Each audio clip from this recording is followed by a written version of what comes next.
Hello everybody, it's BWildcat2 here, back today with episode number 27 of the TCU Coaching Carousel with Big Troll here in NCAA Football 13.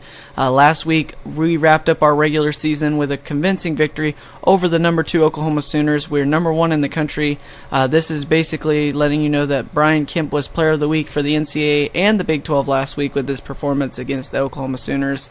And this is the conference championship week. We won the Big 12 conference championship last week, so we had this week off.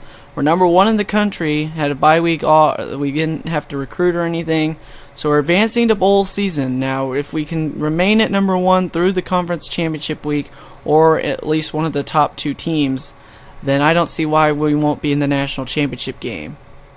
It all depends on where the bowl rankings, or where the rankings people place us after this week off, because we clinched the conference championship a week ago against the Sooners. So as we do all the long simulations and all that good stuff before we get into before we get into bowl week, we get all the long studio updates, simulation and advancement, and it takes forever.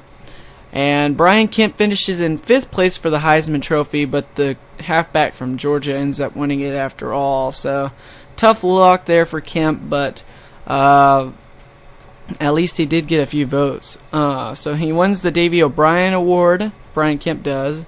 He wins the Davey O'Brien. And let's see if we win anything else with any of our players. No, nobody else wins anything. So Davey O'Brien goes to Brian Kemp, but that's the only award that our players get. But if we're number 1 or number 2, we have an opportunity to go for an even bigger award as a team, not so much individually, but as a team. And we are number 2 in the country. We're going to the BCS National Championship game against number 1 Michigan State. How ironic is that?